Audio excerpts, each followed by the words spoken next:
Welcome, everyone, to the Full Education Committee. We will go ahead and get started in just one moment, but first, members, make sure you signed in, and then once you do that, I will have the clerk take the roll. Madam Clerk.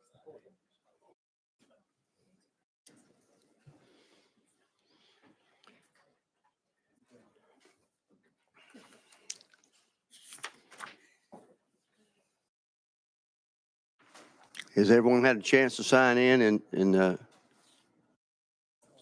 still working on it? Lynn,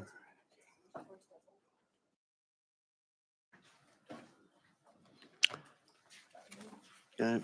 Okay, will the clerk please call the roll?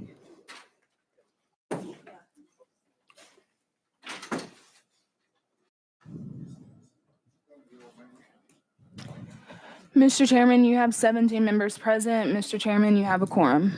Thank you. And I see Representative Glenn coming in.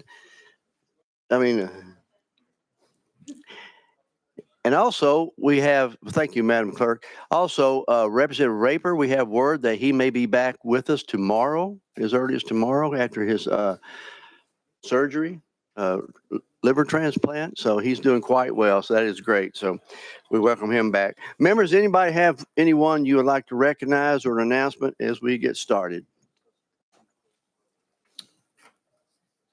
Seeing none. Representative Slater, would you open our committee in a word of prayer? Let's pray together. Heavenly Father, we thank you for this day that you've given to us. We thank you for the work that's before us today. I pray that as we hear these bills, that you'll give us wisdom and discernment. I pray that you will bless each one of our teachers and students and the staffs of schools today. Give them safety throughout the day. We pray and ask these things in Jesus' name. Amen. Thank you very, very much. Well, members, here's what we're going to do today, and to the audience that's here that's joined us to watch. We have on this calendar, we have 65 bills still, and we still got K through 12 and higher ed open, so we'll have a few more coming. So what we've done is we've taken the top 30 that are bills that when they went through subcommittee, they were pretty easy, didn't have a lot of discussion, because we need to start moving through our calendar. Next week's the 1st of April. And so we're going to move through 30 bills. Hopefully, always ask a question, but I'm going to ask you, if you have a question, we'll recognize you. One question, one follow-up, then we'll move on to the next person so that we can move post haste. But we'll vet every bill. But these are bills that have come out of our subcommittee.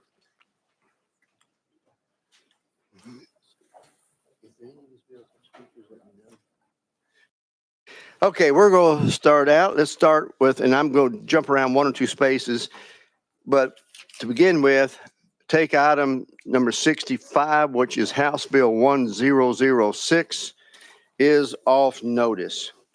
Without objection, item 1006 off notice. Item number 3, House Bill 1324, Belito Lambert. You're recognized, sir. You have a motion and a second. Thank you, Mr. Chairman. It does exactly what it says it does. It just creates a Tennessee Work Scholarship that would allow for up to, right now, $4,320 is what it costs to go to a TCAT, and we only provide about $2,000. So this just provides for it. I will tell y'all this is probably going to get slowed down in finance because the money's not there in the Hope Scholarship Fund right now, so this will wind up behind the budget. But I would ask for you, just from a policy standpoint, to support it today. Thank you. Any amendments on your bill? No, sir, Mr. Chairman. Okay, remember, have a clean bill, HB 1324. Questions from the committee? Chairman Spicki. Just one question. Is this the $12 million that the governor spoke about in the State of the State? You recognize?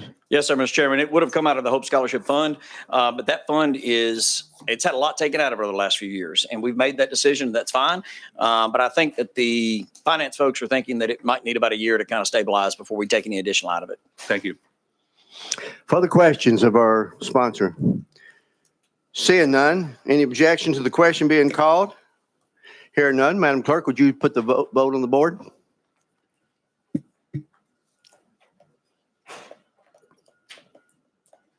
Everyone voted? Anybody want to change your vote? Madam Clerk, take the vote. Mr. Chairman, you have 17 ayes and 0 nays. Thank you very much. House Bill 1324 moves out to finance. Thank you, Mr. Chairman, members of the Thank you, committee. sir. We are going to jump around. We have another gentleman getting ready to go to present another bill. Let's go to item number 10, which is by Representative Gillespie. House Bill 515. Representative Gillespie, you're recognized, sir. Thank you, Mr. Chairman and committee. I appreciate that. What this does is for schools that already do education involving diabetes education, we're just requiring that be sent to the parents and the students directly. This is a preventative piece of legislation. We're just trying to educate more people about the importance of eating right and things that we can do to prevent diabetes 1 and 2 from occurring to begin with, or those that already have it, just giving them more tools. And that's really all this legislation is doing. Thank you. I do not see an amendment. Is that correct? That is correct. Okay, members, the bill before us is House Bill 515. Representative Reeves. Thank you, Mr. Chair. I just wanted to thank the sponsor for bringing this bill. It's very important. This is something that's affecting kids and adults throughout the state, and I appreciate you bringing it. Thank you. Absolutely. Thank you. Thank you, members. Anyone else want to ask the question of our sponsor, House Bill 515? Question been called. Any objection to the question? Hearing none, will the clerk please take the vote?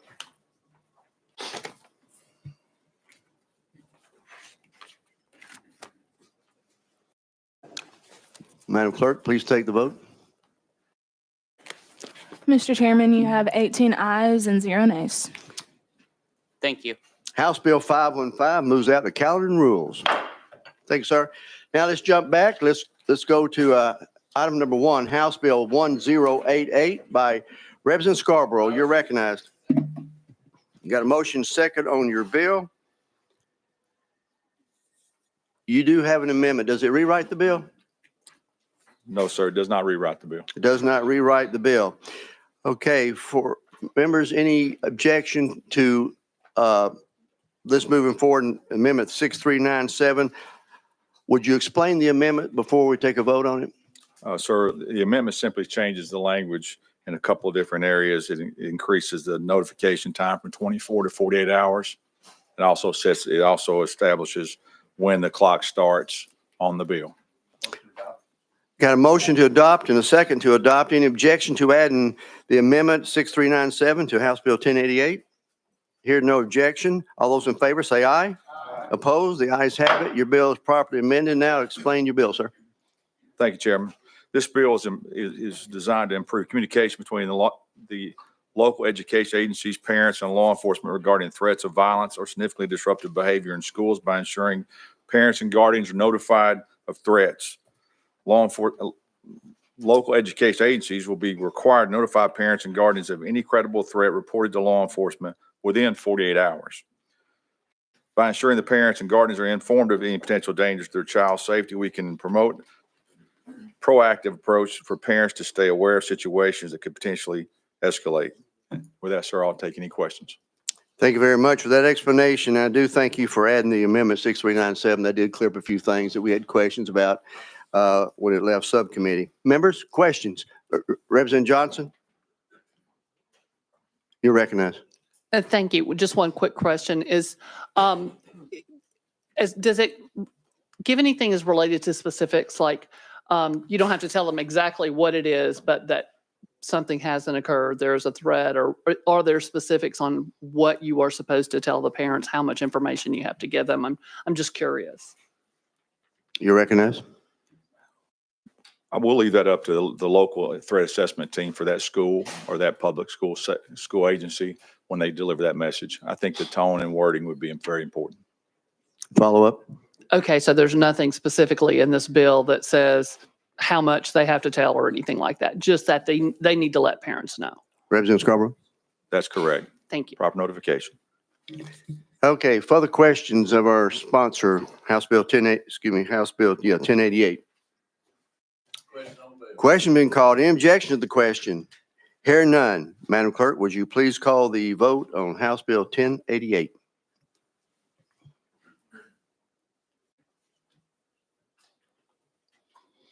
Take the vote, Madam Clerk. Mr. Chairman, you have 18 ayes and 0 nays. House Bill 1088 moves out to calendar and rules. Thank you, committee. Thank you. Item number 2 on your calendar, HB 759 by Leader Marsh. You're recognized. You have a motion and a second. Any amendments on your bill? I do not show any. No, sir. You're recognized. Thank you, Mr. Chairman. Currently, there are certain areas where you can use a merit pay structure for the State Board of Education strategic compensation policy. This bill allows any future state funding to be used in a merit pay structure at the discretion of the local school board. It removes the parameters that currently exist around that. This bill simply moves those parameters to the discretion of the school board at large rather than parameters set by the state. This bill will allow for school boards to incentivize educators to meet and exceed expectations and school boards to reward educators for their extraordinary work. With that, I'll take any questions.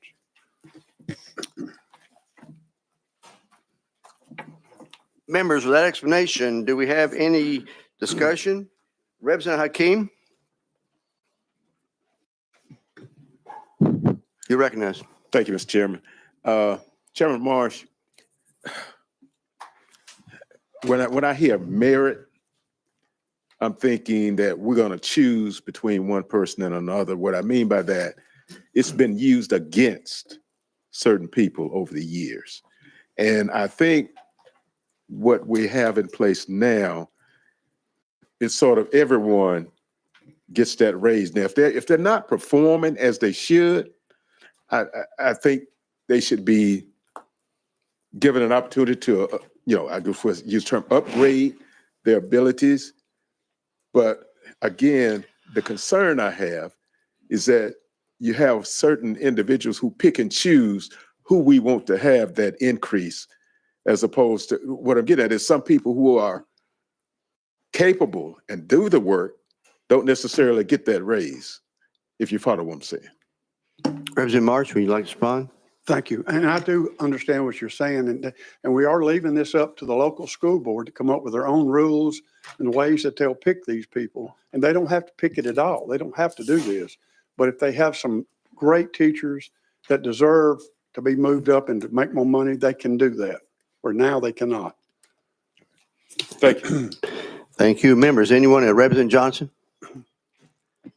Thank you, Mr. Chair. One thing we hear sometimes up here is about competition. And what we don't want in our schools is competition. We don't want competition between schools. We don't want competition between teachers. We want collaboration. And in the past, we've had some merit pay schemes that were just not successful. Merit pay plans work to split staff.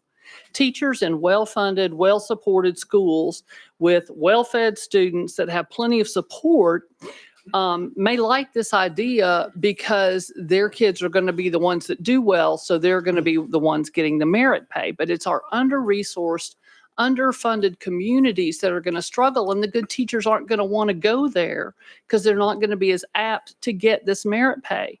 And when we had the TAP program, it pitted teachers against each other because they sort of siloed themselves instead of collaborating and sharing their skills and their knowledge so that to lift up everybody, the new teachers, the teachers who are struggling. When you have merit pay, it tends to make them not want to share and collaborate with their colleagues because there's a limited pool of money where they can do better. And it prevents some of our really good teachers from going to the schools that need them the most because the scores may not be as good. And those test scores in our under-resourced communities make a difference in who's going to qualify for merit pay. So these are gimmicks. They're not salary increases. They can change year to year based on placements changing. I talked to some teachers last night, and a couple of them, in 1 year, they were a level 5 teacher. The very next year, they were a level 1 teacher. No one could tell them what happened to change that. Their evaluator couldn't tell them why it was different. It was just a change in the test scores the next year for their school. And that caused them to drop from a level 5 to a level 1 in 1 year, even though they didn't change anything about their teaching ability. So what we know are these merit pay plans pit teachers against. We don't want competition creates winners and losers. Are you going to pick the set of kids you want to be the losers? Are you going to pick the teachers that you want to be the losers?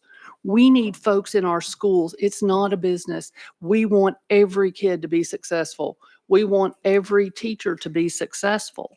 So creating this pitting teachers against each other and using scores that really don't represent what they are able to do, teachers are not asking for this. Thank you, Representative Johnson. Leader Morris, would you like to respond? I understand what you're saying, and I see that could be a problem. I really do. But I think that there's a way that the school boards can maybe get around that where they're doing it fairly. But I do think that if we have really good teachers, there should be some kind of way that they really are awarded. Thank you very much. One follow-up quickly, then I'm moving on to Representative Mayberry. Okay, thank you. Yeah, so my follow-up would be, well, let's just pay them all because they're all doing a good job. If they're there, they're following the guidelines. And let's make sure we're not in the bottom 5 states paying teachers, but we're in the top 5. Thank you. Representative Mayberry. Question on the bill. Question been called. Any objection to the question? Seeing none, we're on House Bill 759. No objection to the question. Madam Clerk, would you please call the vote?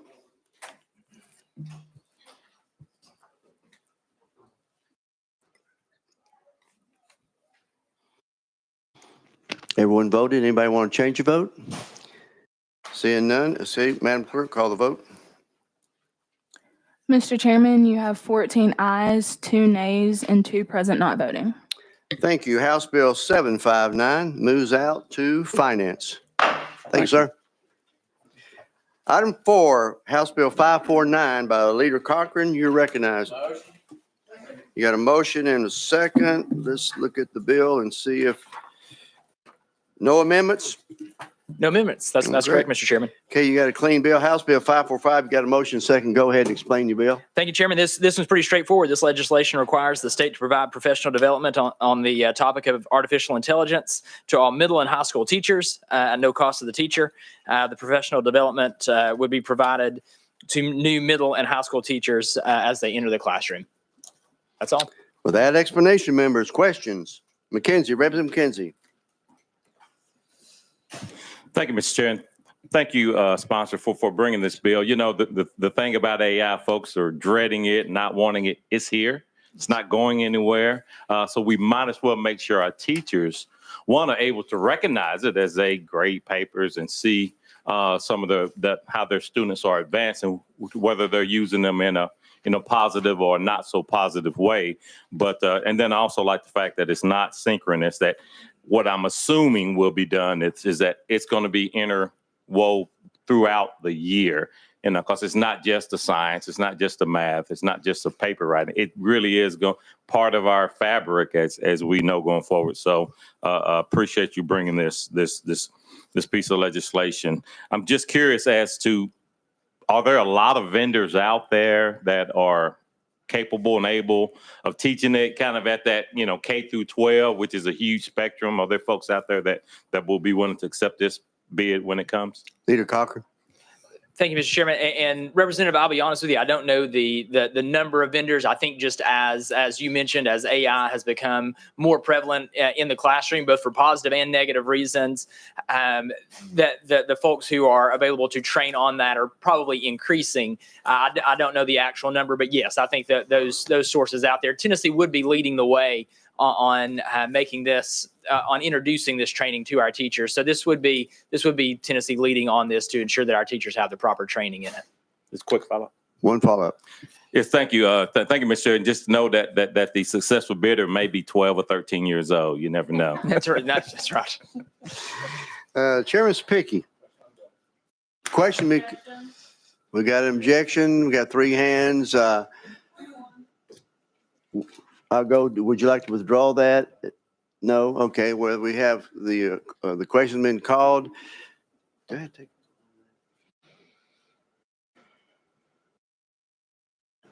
The Question's been called without a.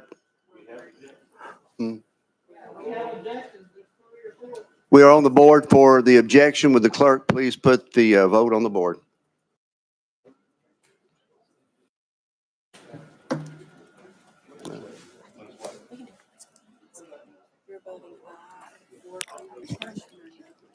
Can, the question's been called and we're putting the vote on the board that we had 3 objections. So I need, can the clerk, are you able to do that?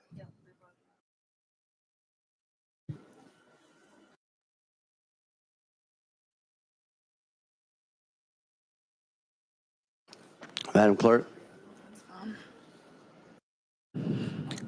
Mr. Chairman, you have 14 ayes and 4 nays. Okay, the question does prevail.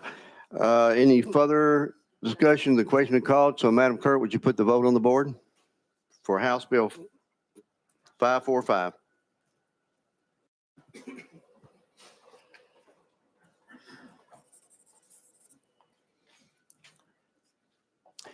Madam Clerk, call the vote. Mr. Chairman, you have 17 ayes, 0 nays, and 1 present not voting. Thank you. House Bill 545 does move out to Finance. Thank you, Chairman and Committee. Okay, item number 5, Committee, House Bill 1197 by Chairman Kimura. That one is being rolled to the hill of the calendar. Item number 6, House Bill 1199 by Representative Kumar. You're recognized. You have a motion and a second on your bill. Do you have an amendment? Thank you. And yes, Mr. Chairman, I have the number 4782. That is correct. It does rewrite the bill. Got a motion and a second on the bill, on the amendment. Any objection to adding the amendment since it does rewrite the bill for proper discussion? Hearing no objection. All those in favor of adding amendment 4782 on to House Bill 1199 indicate by saying aye. Opposed? The ayes have it. Your bill is amended. You can now explain your bill. Thank you, Mr. Chairman. With the initiative of local students, we bring to you a simple idea and that has been changed to a civic lesson. It involves our young people learning and being involved in education policy. House Bill 1199 asks each school board to develop a policy to appoint at least one high school student as a non-voting member to their school board. With that, Mr. Chairman, I'll be happy to answer any questions. Thank you. We had that explanation before us, committee. Questions of the sponsor? Question been called. Any objection to the question? Seeing none, Madam Clerk, would you please put the vote on the board for House Bill 1199? What committee? Madam Clerk, take the vote. Mr. Chairman, you have 18 ayes and 0 nays. Thank you very much, Madam Clerk. House Bill 1199 moves out to Finance. Thank you, Mr. Chair and Committee. Item number 7, House Bill 964 by Representative Hawk. You're recognized. You have a motion and a second. Any amendments? Do not see any. I think we got a clean bill. You got a motion second. Describe your bill. Thank you, Chairman and members. House Bill 964 is brought to us as a housekeeping bill by the architects in coordination with the Departments of Education, Department of Safety, and the State Fire Marshal's Office. The purpose is to allow for consistent, efficient implementation of school safety bill we passed in 2023 related to our school buildings and their design requirements. By updating the terminology for safety glass, we are ensuring that no materials are inadvertently excluded. The bill also authorizes the same crosswalk process used for other edits to the base building code. We're incorporating this step to ensure that building owners, designers, inspectors are all on the same page from start to finish as they're going through the building process. Chairman and members. Thank you, Leader Hawk. Members, questions on the bill, House Bill 964. Representative Hakeem, you're recognized. Thank you, Mr. Chairman.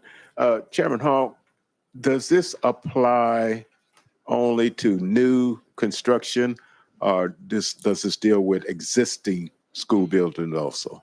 You're recognized. if a modification, I'm gonna go out on a limb here. If we're putting these modifications in, they also have to meet a certain standard as well as new builds as well. So as we're looking to make our buildings more safe, I would say it affects both. Okay. Thank you, sir. Thank you, members. Continued questions on House Bill 964? Hearing none, seeing none. Any objection to the question being called? Hearing none. Madam Clerk, would you please put the vote on the board for House Bill 964? Take the vote, please. Mr. Chairman, you have 18 ayes and 0 nays. Thank you. House Bill 964 moves out to GovOps. Thank you, Chairman, members. Item number 8, House Bill 0007 by Representative Hale. There you are. You have a motion and a second on your bill. Let me see if we got it in the proper order. Any amendments? Representative Hale, you do have an amendment. What's that? Yes, sir. 4938. That is correct. It does not rewrite the bill. Do I have a motion second on the amendment? Motion. You got a motion second. Would you go ahead and explain the amendment before we add it to your bill? The amendment simply, Chairman, thank you, is just deleting the Education Administration Committee and substituting it with the Committee of the House of Representatives having jurisdiction over education. So that's all that does. Okay, members, with that explanation of the amendment 4938, any objection to adding the amendment to the bill for a full discussion? Seeing no, any objection? Hearing none. All those in favor of adding the amendment to House Bill 0007 indicate by saying aye. Opposed? Okay, your bill is amended and you now may explain the bill. Thank you, Committee and Chair. House Bill 7 was created in a response to a THEC report that showed that Tennessee had an estimated 30% of higher education students in the state of Tennessee experiencing food insecurity during their time in school. This legislation creates a grant program called the Hunger Free Campus Grant, which would allocate funds to higher education institutions to address the growing issue of food insecurity on our campuses. THEC would administer the grants, and so with that, I stand for question and renew my motion. Okay, thank you very much, Representative Hale. Questions on the bill, House Bill 7? Representative Johnson, you're recognized. Thank you, Mr. Chair, and thank you for this bill. I've talked with a lot of university students, visited their current food pantry. It's not enough. They still need more support, so I appreciate it so much. Thank you. Anyone else? Seeing no one else, is there any objection to us calling the question? Hearing no objection, would the clerk please put the vote on the board?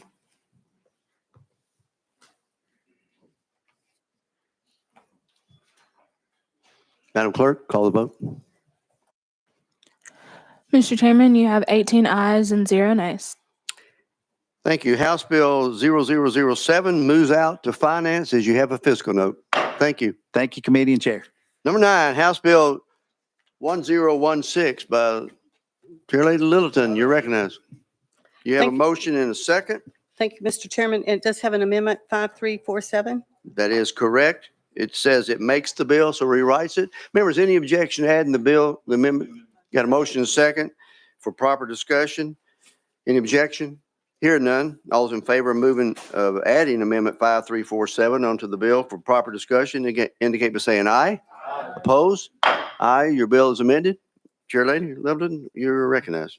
Thank you, Mr. Chairman.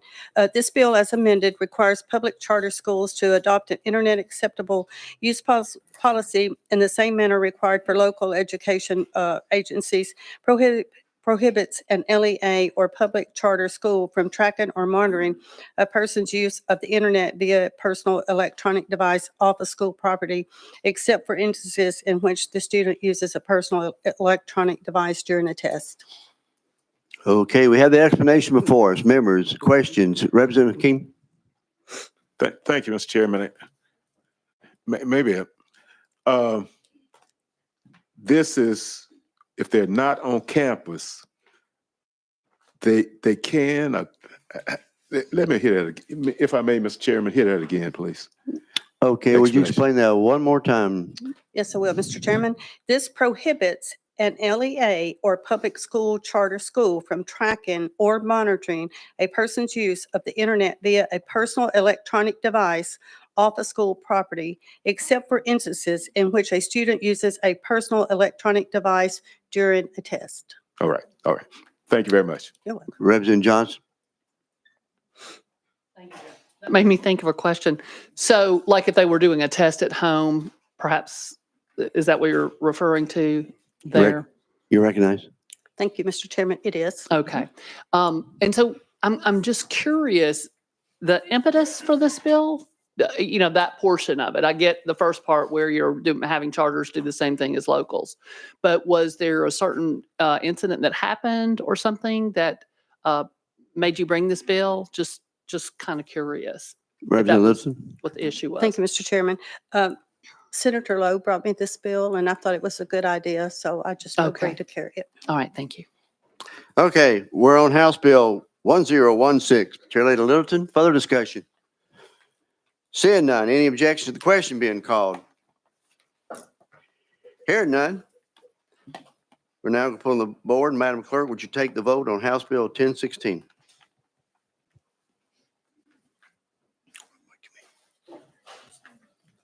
Madam Clerk, call the vote. Mr. Chairman, you have 18 ayes and 0 nays. Thank you. House Bill 1016 does move out to calendar and rules. Thank you, Mr. Chairman and committee. Number 11. Okay, item number 11, committee, House Bill 392 has been asked to roll to the hill of the calendar. So that roll to the hill, item number 11. Item number 12, House Bill 134 has been asked to be rolled 1 week. Item number 12, 1 week. Item number 13, House Bill 880. Is Representative Stinnett in the room? You have a motion and a second. Let's get your bill in proper order. 1 second. You do have an amendment, sir. What is it? 4591. That is correct. It says it does rewrite the bill. Yes, sir. So members, any objection to add the amendment to the bill for proper discussion? Got a motion and a second. Any objection? Hearing none. All those in favor of adding amendment 4591 to the bill for full discussion indicate by saying aye. Opposed? The ayes have it. Representative Stinnett, your bill is amended. You may explain the bill. Thank you, Chairman. As a teacher for 37 years, every year, teachers have to go do certain training. And as of today, or this year, with the feds, the state, and local, there's 52 assignments that teachers have to do every year. And after 37 years, you sort of get used to most of them. So I contacted the superintendents of the state of Tennessee and the organization and the state school board. And I've asked them to come up with well, they're going to work on it this summer to come up with a rotating. So after, I'm not sure what they're going to come up with, but after maybe tenured, they would be on a rotating schedule instead of having to do all 52 every year. So the Senate has assigned this to the General Subcommittee. So actually, this is, I really don't need to be here, but I wanted to give y'all the update of what we're going to do next year. And so thank you for your time. And it's just making you aware that there's an issue there that I think that we can make easier. And I stand for questions if someone has something. Apparently not. Okay. Thank you very much. Yeah, go ahead.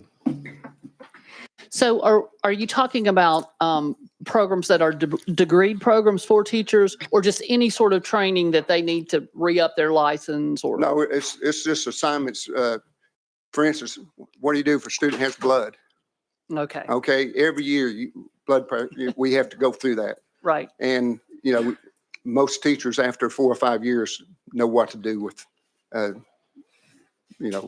items like that. Thank you. Well, the House sponsor has asked that House Bill 880 be taken off notice. Thank you, sir. Appreciate it. Off notice. Item 14, House Bill 506 by Representative Love. You're recognized.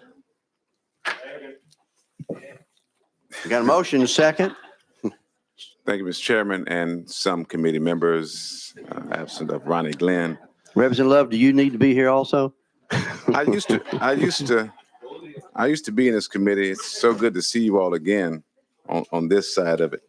House Bill 344, I'm sorry, 506. 506. I apologize. According to the Epilepsy Foundation, Middle Tennessee, we have over 80,000 people in our state living with epilepsy.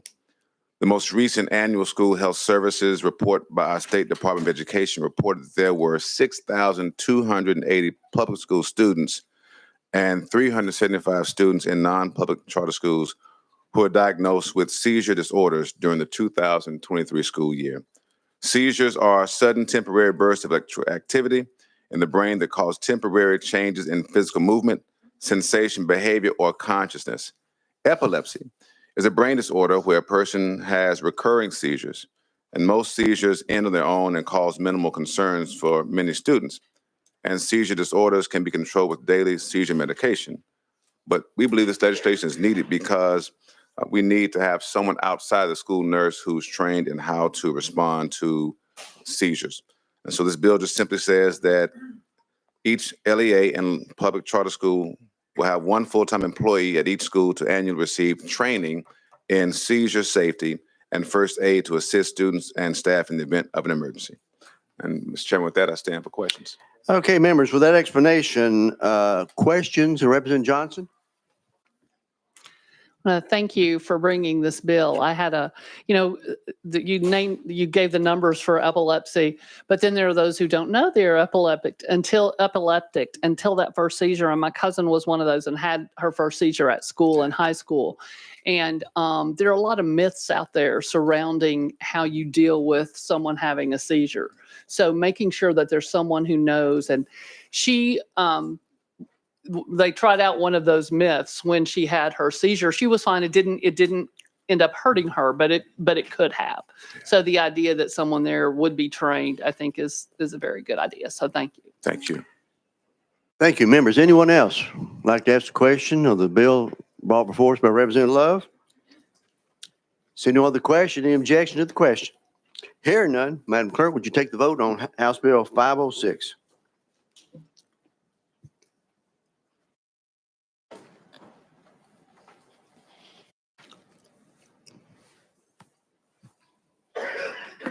Madam Clerk, call the vote. Mr. Chairman, you have 17 ayes and 0 nays. Thank you, Representative Love. House Bill 506 moves out to calendar and rules. Thank you, Mr. Chairman, committee members, and Representative Glenn. Thank you so much. Item number 15, House Bill 1150 by Representative Miller. You're recognized. Thank you, Mr. Chairman. A current Tennessee law states that a finalization hearing for adoption cannot be scheduled until after 6 months of care. This creates a potential lag in finalizing an adoption for one to qualify for state paid family leave. Recent Tennessee legislation, House Bill 983, pertaining to state employee paid family leave, says that leave must be used in the first 12 months of a newly placed minor child when adopted. However, many adoptions take 12 months or more to finalize, leaving the adopted family with no chance to use the paid family leave. This bill fixes that gap, or the gap in current interpretation of state law, and clarifies that the adoption begins when an adopted family receives a court order parental power of attorney or guardianship. This adjustment of the current definition will therefore allow adopted parents of newborns to take state employee qualifying paid family leave. That is the bill and what it does. Mr. Chairman and members of the committee. Thank you, Representative Miller. House Bill 1150, and you did not have any amendments, so your bill is, as you No amendments. explained. Members, questions on the House Bill 1150? Question being called. Any objection? Hearing none. Without objection, Madam Clerk, you may take the vote on the board.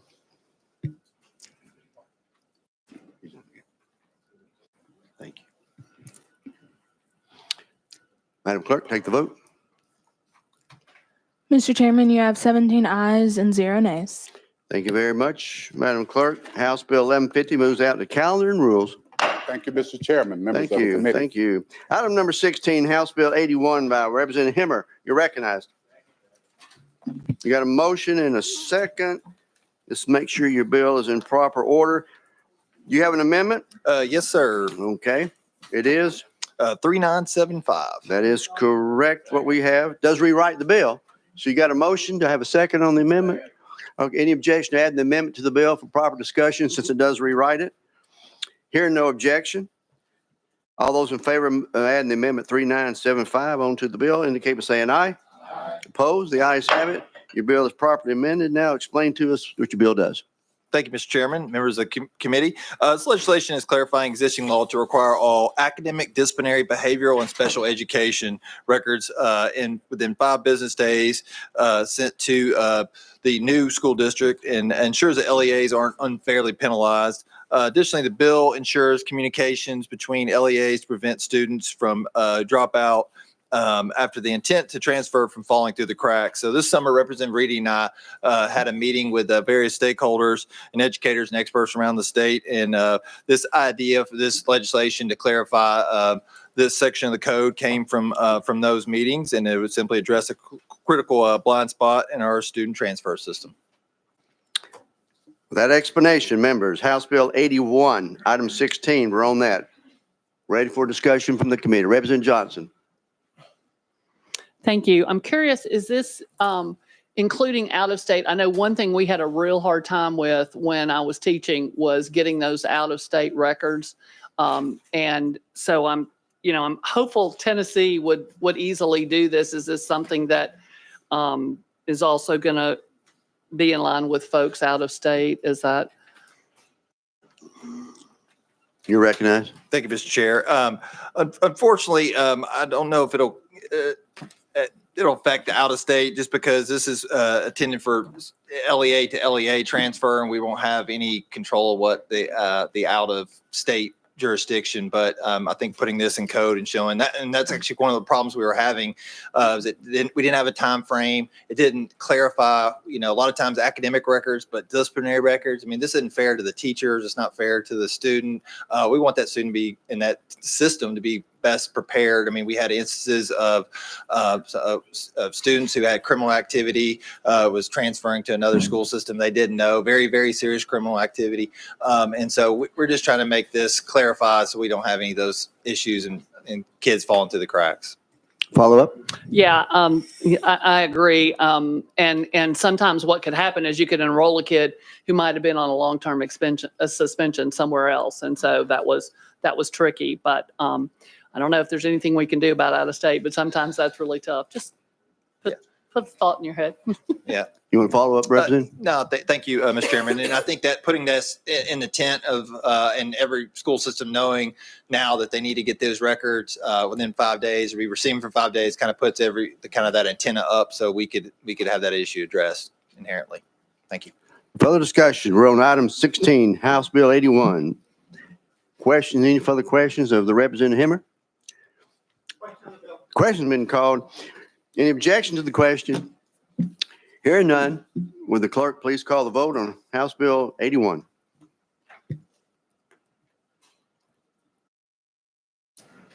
Madam Clerk?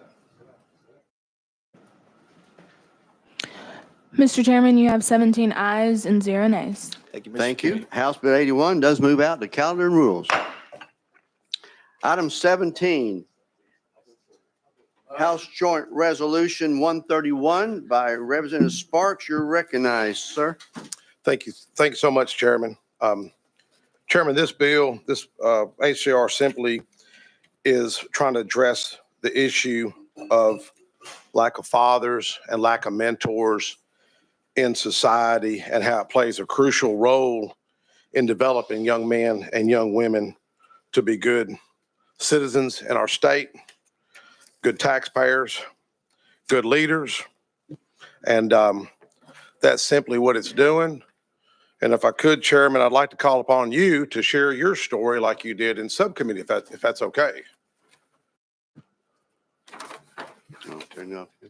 Well, thank you. Great bill. Members, I did share in subcommittee. I worked with children in the country of Panama for a quarter of a century now, and you learn a lot. It's the same issue up here when you don't have two great parents in the home. It does affect our children, as we know, if you're bringing attention to. And I think what you want me to repeat that I did in subcommittee is getting to work with young people where that is absent. There was a young lady in Panama that I met when she was 11 years old, living out in a hut with a tin roof on a mud floor. And so she didn't have anything, couldn't go to school, living with a mother. They had no money. I don't know how they were even surviving from day to day. She wanted to go to school, but she'd walk out a little bit, but she'd pass out because there wasn't any food for her to eat.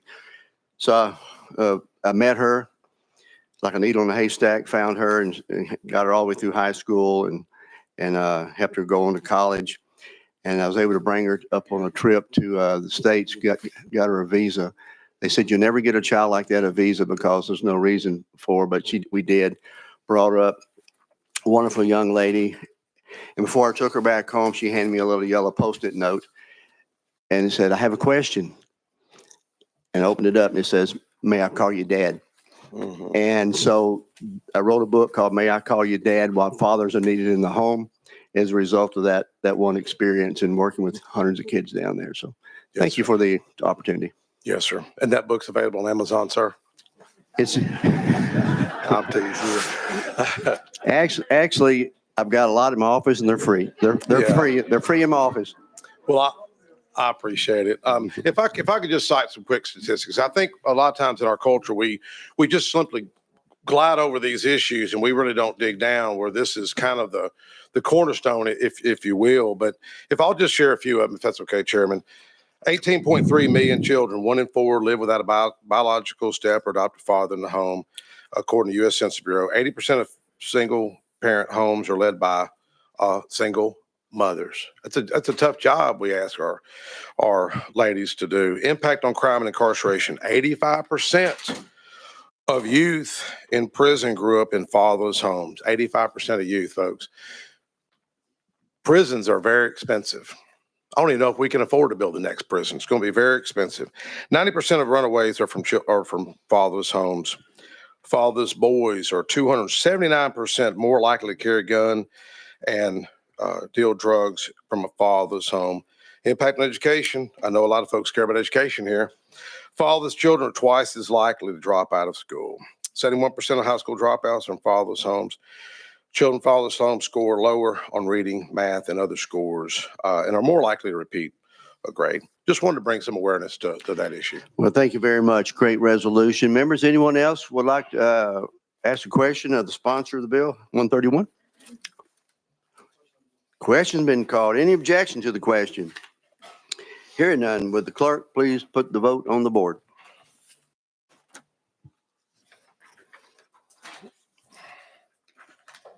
Madam Clerk, please call the vote. Where's it go? Mr. Chairman, you have 17 ayes and 0 nays. Thank you. House Joint Resolution 131 goes out to calendar and rules.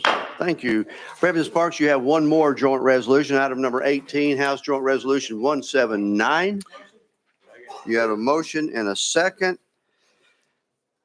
And make sure we have it in proper order. No amendments. You're recognized. Yes, thank you, Chairman. Thank you, committee. This HJR 179 recognizes the mental health consequences of social media on K through 12 students. And I know everyone on this committee cares deeply about the mental health. We're in a crisis. I think most folks know about it. I wanted Hammer to stand with me because he was at a mental health conference we put together at Motlow College in Smyrna in my district, and he spoke very eloquently on this. In fact, I happened to call him when I invited him, he brought up this book called The Anxious Generation. I'm sure a lot of folks have read it. Jonathan Haidt is the author. And I'll just give you a quick summary of that, Chairman and Committee. The mental health crisis among young people has reached alarming levels, with rising rates of anxiety, depression, self-harm, particularly in the 2010s. Jonathan Haidt's book, The Anxious Generation, identifies key contributors: the proliferation of smartphones, social media, the decline of unstructured play, and the rise of overprotective parenting. Policymakers have a crucial role in reversing these trends by implementing regulation and policies that support healthier child development. I could go through this whole list, but I know y'all are busy with many other bills before you. But that's simply what this HJR is, sir. Thank you very much. Appreciate that. Appreciate if members of the audience, if you haven't read The Anxious Generation by Jonathan Haidt, actually every member of the committee got a copy of that book before we started session, because we had the bill about the cellular phones and social media that we passed that bill a few weeks ago. And so great book and really very, very informative. Members, anyone else want to comment on House Joint Resolution 1799? Seeing no comments, any objection to the question being called? Hearing none, Madam Clerk, would you please put the vote on the board for House Joint Resolution 179?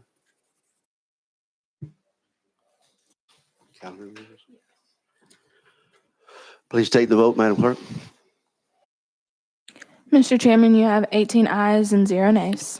House Joint Resolution 179 moves out of calendar and rules. Thank you, Representative Sparks. Great bills. I got to. You have another one? Oh, you do. I thought I was trying to push you out. Okay. Item number 19, House Bill 67.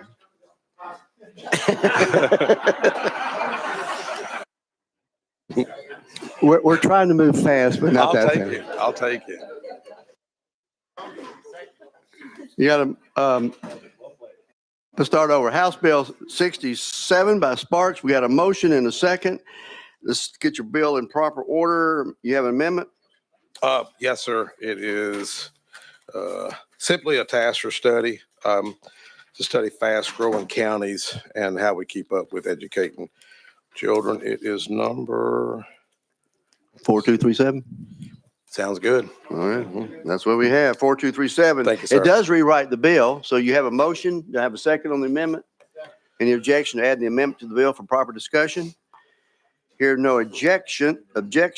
All those in favor of adding the amendment to the bill, please indicate by saying aye. Aye. Opposed? The ayes have it. Your bill is amended. Go ahead and explain. Yes, it's simply a task for study. The research I did, 31 representatives out of 99 are faced with fast-growing districts. And we're just really, in my opinion, at a loss of how we're going to continue to keep up. A lot of folks blame a lot of things on COVID. Maybe COVID is responsible for many issues. But just for example, 5 years ago, our next projected high school is going to be 90 million. Now they're saying it's going to be well over $180 million. I don't know how our county is going to face it. Chairman Baum, also Chairman Stevens, we're dealing with this in Rutherford County. I know other counties are dealing with it. Chairman Bolso is too, and Sapiki as well. And this is simply just trying to bring some wise and smart counsel together and look at solutions of what we can do to help solve the crisis. Thank you. Members, Representative Johnson, you recognize? Appreciate the bill and what you're trying to do. I'm curious, because there had been talk in here about early graduation. I know when I was in high school, there was a lower number of credits required. There were more people who did graduate early than there are currently. There still are some. Is that something you're looking to as a solution, or you just want to look at it overall? As a potential tool, and our school, Rutherford County School System, with the leadership of Dr. Sullivan, have been very, very assertive in that area. My oldest boy skipped a grade, so that saved some taxpayers' money. I remember the principal didn't want him to. I was afraid he's going to get in some trouble, to be honest with you.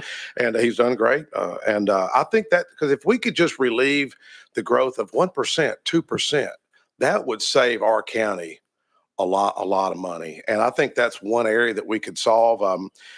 Some other, the school system, maybe there's a second shift, maybe there's some summer school programs. And I just think with our county, not being disrespectful to any leaders back home, I just don't think we get in enough communication and dialogue to really problem solve these areas. I was a county commissioner, so was my two colleagues, county commissioners, and I just don't think we dig deep. And I think this is an effort to try to dig deep to come up with some solutions. Follow up? So is that the main thing that you're looking at? There's not other data points you're trying to look at, but specifically those? Yes, ma'am. If you see You anything recognize- that we should look at, any information to me is going to be helpful for this task for study. And I know members may get a little reluctant sometimes to ask for task for studies. I've done two task for studies, one on affordable housing, and one on childhood sexual trauma, which is real. The crisis of that's real. The crisis of affordable housing is real. And that's what I liked about bringing a task to the table. I wish we had more time to do more in-depth studies on some of the serious issues that we face. Thank you very much. Any further questions on House Bill 67 of our sponsor? Seeing none. Any objection to the question being called? Hearing no objection, we now put the vote on the board for House Bill 67, Madam Clerk. Please take the vote. Mr. Chairman, you have 18 ayes and 0 nays. Okay, House Bill 67, does all TASER bills do go to finance, or you move out to finance? Thank you, Chairman. Thank you, committee. House Bill, okay, item number 20, how about Representative Mayberry, House Bill 1250, you are recognized. A motion and a second. I think you do have an amendment. You do not want to?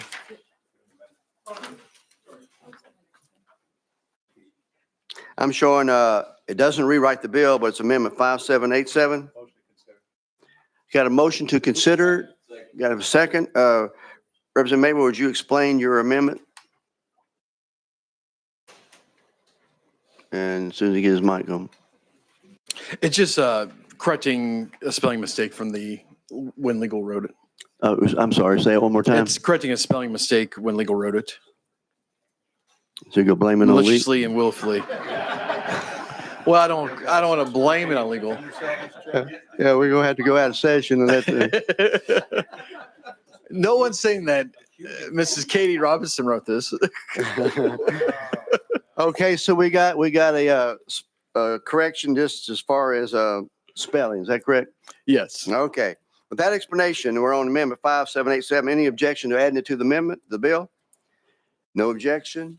All those in favor of adding it to the amendment, please indicate by saying aye. Aye. Opposed? The ayes have it. Okay, now that we got legal out of the way, you're recognized on your bill. Mr. Chairman, today I bring you House Bill 1250, which allows local school boards and charter schools to employ or accept as a volunteer chaplains to support students, teachers, and families. Chaplains are a proven model that already serve in military, hospitals, and first responder agencies. They offer trauma care, crisis support, and emotional guidance. This is voluntary. Schools choose if they want chaplains. Students and parents choose if they want to engage. No one is forced to participate. Chaplains provide a safe, confidential space for those who seek them. There are safeguards in place. Chaplains must pass background checks and follow school policies. They are not protected from liability if they act maliciously. This strengthens parental rights by giving parents another option, support for resources for their children. And today I urge you to support House Bill 1250. I stand ready for questions. Thank you. Thank you, President Mayberry. I do notice that the Senate is not moving this bill. It's been gen sub. Does that make a difference to you at this point? It does not, if it doesn't for you. Okay. So you want to move forward with the bill? In committee? Yes, Mr. Okay, Chairman. that's your prerogative. Okay, House Bill 1250. Representative Johnson? So I guess I'm curious, would this bill also include an imam or a rabbi or any faith could be the school chaplain? You recognize? Thank you, Mr. Chairman. This bill does not tell a local district what religion this is going to be. That'll be decided at the local level. Where does it go? Okay. Any further discussion on Representative Reedy? You recognize? You'll pass. Representative Glenn? Thank you, Mr. Chairman. Sponsor, I just got one question. Will this chaplain be used only in emergency situations, or will this chaplain be allowed to show up anytime they so please to do whatever they so please, or is it only in times of crisis? You recognize? Thank you, Mr. Chairman. Thank you, Representative Glenn, for that question. This chaplain would be, in other words, an employee of the school, so they'll be there for support for mainly teachers, but students as well if parents opt them in to receive guidance from the chaplain. But there's no perimeters around them of how long or when they're supposed to be there. They'll be there as a support for the school. Also, I would actually go on to say that this happens a lot right now within our schools. Community ministers throughout Tennessee, especially in times of crisis, come in and support the schools. Further questions of our sponsor, House Bill 1250? Question on the bill. I'm sorry. We have one other question. Any objection to letting him ask his question, and then we come back to your question? Sir? You withdraw. Okay, Representative Hakeem, quick question. Thank you, Mr. Chairman. Representative, I heard what you said about the volunteer, and I think if they got in trouble, it's on them. But from a legal standpoint, I'm asking a question. Is there any liability to the LEA if something was to happen that was untoward? You recognize? I would think we'd need to ask legal for that answer. Without objection, we're out of session. Legal, would you respond? Thank you, Mr. Chair. Katie Robertson, Legal Services. The bill in subsection D provides a person does not have a cause of action against the school chaplain for an action taken or statement made by the school chaplain while the school chaplain is acting in accordance with this section. And 2 provides the immunity from liability provided for this in this subsection D does not apply to an action or statement made by a school chaplain if the action or statement was taken or made maliciously or willfully and was deliberately intended to cause harm or harass or intimidate those seeking support services or programs in the school chaplain. That answer for you? Okay. Tonight, I guess this evening, I'm just not that good on legalese. Could we get something a little shorter, succinct? If I could, please. You recognize legal? Could you elaborate on your question as to what liability concerns you have? And I will, also, we have President Bolso. He can also address, would you like him to address this? Or you want to do it? If you want to go back into session, you can recognize him. Without objection, we're back in session. Representative Bolso, go ahead. Take a stab at it. Thank you, Mr. Chairman. I was simply going to elaborate a bit, Representative, that the immunity that Ms. Robertson was referring to by the language of the bill applies just to the chaplain. So it does not affect the LEA's potential liability to a student or the student's family in the event of some injury. There may be other statutes that come into play with regard to liability, immunity, things of that nature. But with regard to this proposal, the immunity attaches only to the school chaplain, not to the LEA. Thanks. Does that help you, Representative Hakeem? Okay. Chairman Speaky? Thank you, Mr. Chairman. Representative Bolso, you failed to identify yourself as Gino Bolso, Legal Services. I was trying to help legal out a little bit here. Okay, I think we got an answer to that. It looks like we have. Okay, we're on House Bill 1250. I have no one else to. This has been gen subbed in the Senate. It will go to Finance, and if you make it all the way through Finance, yeah, in the House floor. Okay. Okay, we're on House Bill 1250. Any objection to the question being called? Hearing none. Any objection to the question? Okay, Madam Clerk, please call the vote.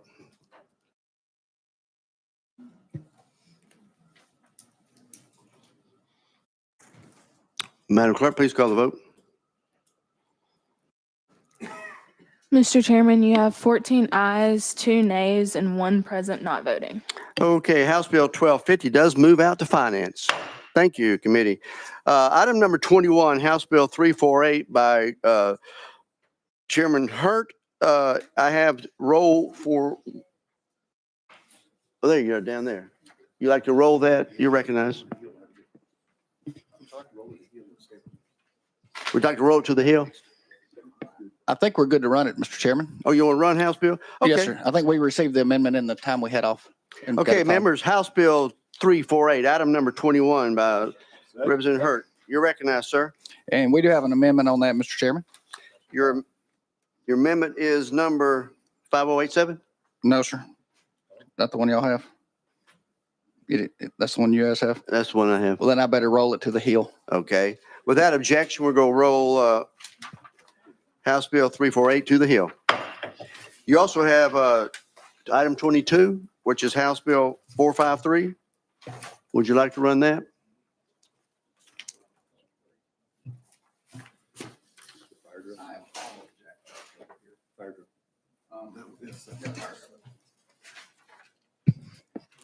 Yes, sir, Mr. Chairman. I'm sorry, I was a little confused over here on my folders. Got a motion and a second on your bill. On this one, I do see an amendment. I believe, let's see here. Let me look, 22. Yeah, 5922. Yes, sir, that's the one. Got a motion second, does rewrite the bill. Members, any objection to adding the bill, adding the amendment to the bill for proper discussion? Hearing none. All those in favor of adding the amendment to House Bill 453 indicate by saying aye. Aye. Opposed? The ayes have it. Your bill is amended. You're recognized. Thank you, Mr. Chairman, committee. This legislation seeks to clarify the time frame in which public and private schools must hold a fire drill. Present law requires the Commissioner of Commerce and Insurance to require fire drills in educational occupancies.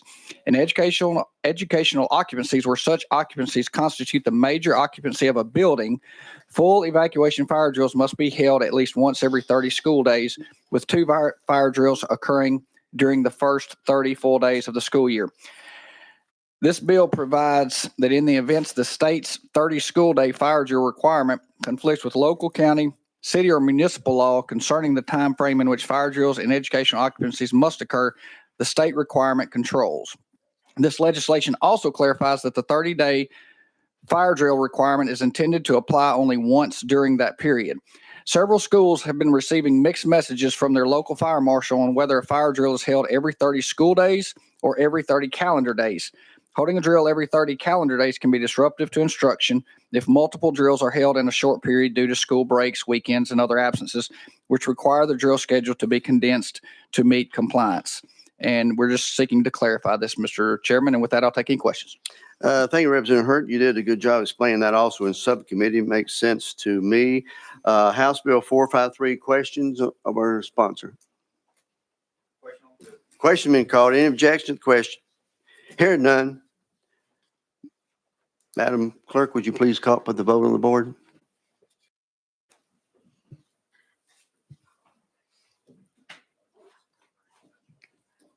Take the vote. Mr. Chairman, you have 18 ayes and 0 nays. Thank you. House Bill 453 moves out of calendar and rules. Item number 23 by Chairman Haston. Are we rolling that to the Hill? Item number 23, House Bill 224, roll to the Hill. Item 24 by House Bill 380 by Chairman Slater. We'll go roll that. Also, roll at the request of the sponsor, roll 1 week. Brings us to roll 1 week. So that brings us to item 25.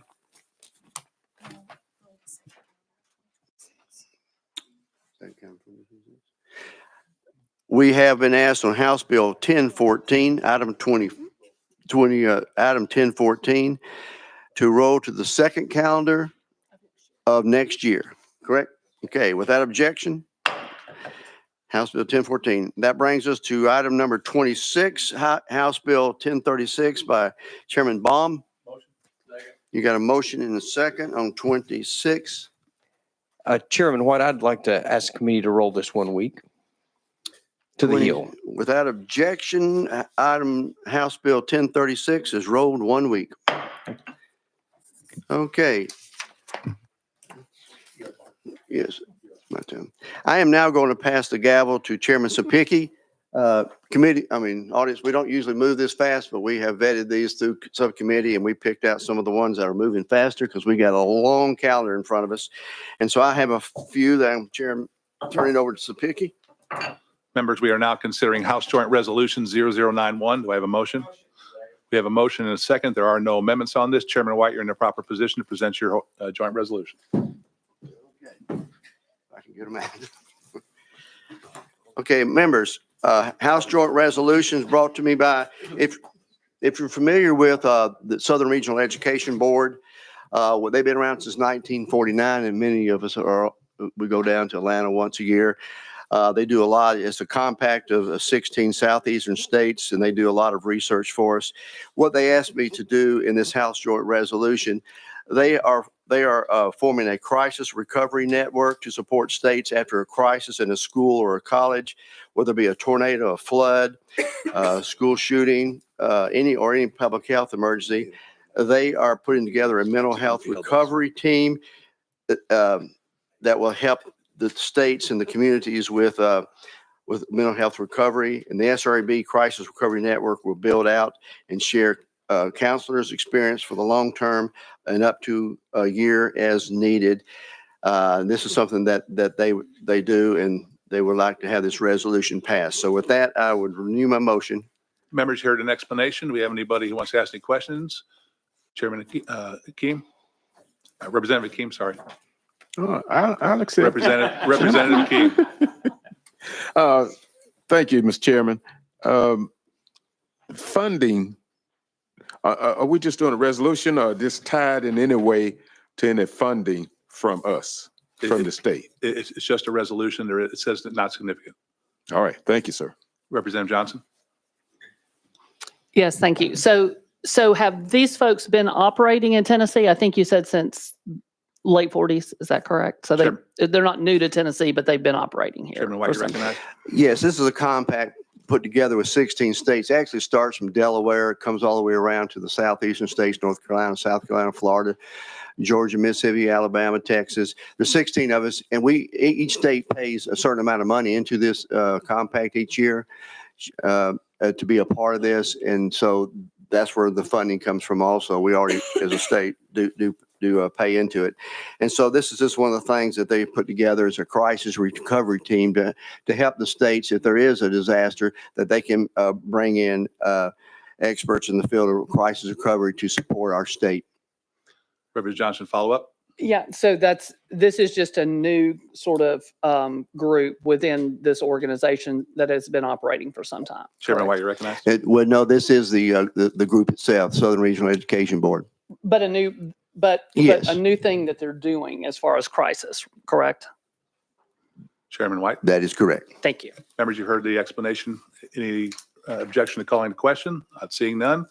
We're taking the vote. Clerk, take the vote on House Joint Resolution 0091. Members vote. Madam Clerk, take the roll. Mr. Chairman, you have 18 ayes and 0 nays. House Joint Resolution 0091 passes on to calendar and rules. Next up, House Bill 0148 by Chairman White. Do I have a motion? Motion is second. There appears to be no amendment on this. Chairman White, your bill is in the proper position. Thank you very much, Chairman and members. This is known as the, make sure I've got the right one in front of me. The completion grant. As you know, years and years ago, we passed where every student that graduates from high school can engage in the Tennessee Promise. If you go to a community college or a TCAT, fully paid for by that. What we found out over the years is that we're going to put that much money into it, is that I call it life gets in the way, where we have completion grants that are available to, plus a mentor. And since we put the mentors in place, we've seen the completion rate go from 6% to 38%.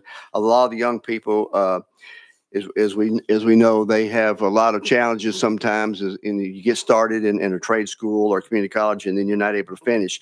So what this does is has a fund where up to $1,000 per semester that can be used, awarded to them to take care of things that may keep them from completing. It could be a broken down car, flat tires, engine out, or things of that nature. So with that, I renew my motion. Members, you've heard the explanation from Chairman White. Any questions on this bill? Without seeing none, any objection to the question? Without seeing none, Madam Clerk, will you take the vote? Please vote. Madam Clerk, take the vote. Mr. Chairman, you have 18 ayes and 0 nays. House Bill 148 with a fiscal note moves on to Finance, Ways and Means. Next up is House Bill 410 by Chairman White. Do I have a motion? A second? Chairman White, you have an amendment. It's looks like it's 004795. Is that correct? Correct. It does not rewrite the bill. Motion on that amendment, please. Motion. Second? Chairman White, will you present the amendment to us, please? You're buying dinner with that phone going off. Okay, Amendment 4795 does not rewrite the bill. It adds to the end of the amendatory language that members of the working group serve without compensation and are not entitled to travel expenses. With hearing that explanation, are there any objection to adding this to the bill? All those in favor say aye. Aye. All those opposed, no. Ayes have it. Chairman White, your bill is in the proper position. Present your bill, please.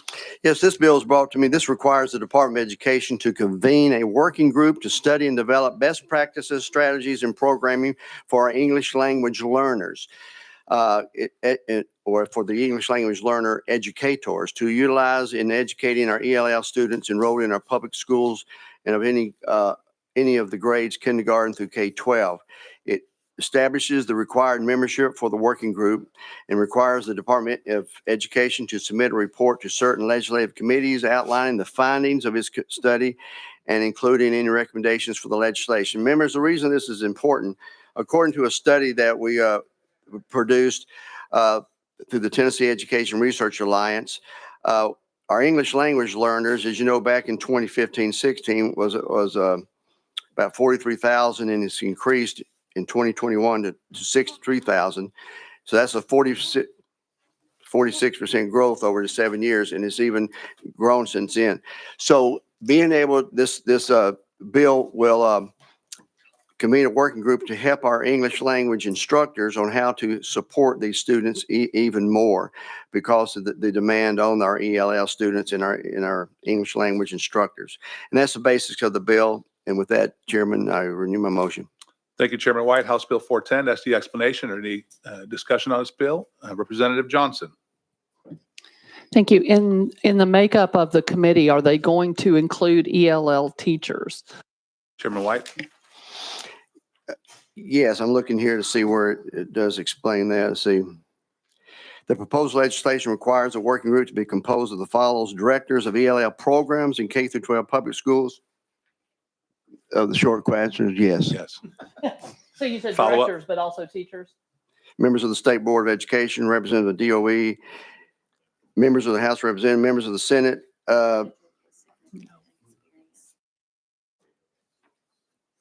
One second, we'll make sure we fully answer your question. It's going to be yes. Also, individuals with a significant experience working with EL students and educators. So yes. Thank you.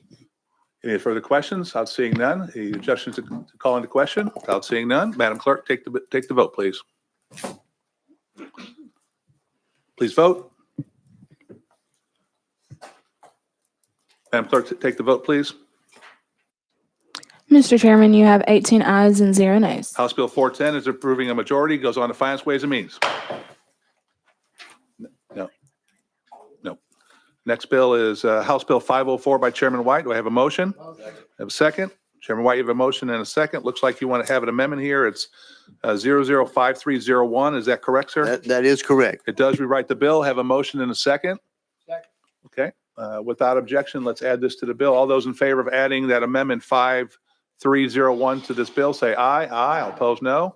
Chairman White, you're in the proper position to present your bill. Thank you, members. What we're doing here all through the summer and fall, one of the things, and we talked about this last year, we do have a teacher shortage, and a lot of our teachers are teaching on permits right now. Well, a number of years ago, we passed a bill called the Tennessee Future Teachers Scholarship, where we allow those who are in EPP programs in our universities trained to be a teacher, where they could get a scholarship to complete their junior and senior year. And so scholarship funds available. What we're doing on this particular time is that we are adding to that. Since so many of our teachers are on permits, they may have a undergraduate degree and a district has hired them, but they still need to go back and get their teacher licensure degree. Actually, they can use this money now. It's $3,500. We amended it down from $5,000 for the fiscal note, but it's $3,500 that these teachers can use to go back and get their licensure in education. And that is the gist of the bill. Heard the explanation from the sponsor. Any questions on this bill? Motion on the bill. Without seeing any questions, without objection to the question, Madam Clerk, take the vote, please. Please vote. Madam Clerk, take the vote. Mr. Chairman, you have 18 ayes and 0 nays. House Bill 504 moves on to Finance, Ways and Means. Next up, members, move to number 49, House Bill 408 by Chairman White. Do you have a motion? Have a motion and a second on that? Looks like you do have an amendment on that. Correct. Drafting code 5325, it does make the bill. Do you have a motion? Have a second? All those in favor of adding amendment 5325 to House Bill 408, say aye. Aye. All opposed, no. Chairman White, you're in the proper position. Thank you, Chairman and members. All this does, this comes from THEC. We're making the Tennessee Student Assistance Corporation, TSAC, which is a division of THEC, Tennessee Higher Education Commission. We're transferring the governance of the TSAC board to THEC. And the reason we're doing that is because a lot of this program has decreased lately, and we kind of have a duplication. So what we're doing is we're just moving the governorship of TSAC into the under THEC for to make it much more applicable to today's needs. With that, I renew my motion. Members, you heard an explanation of House Bill 408. Any questions on this bill? Without seeing none, without an objection to the question, Madam Clerk, go ahead and take the vote. Please vote.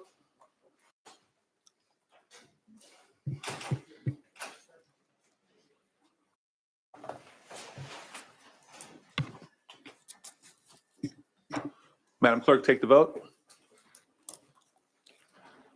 Mr. Chairman, you have 14 ayes, 3 nays, and 1 present not voting. House Bill 408, receiving majority, moves on to calendar and rules.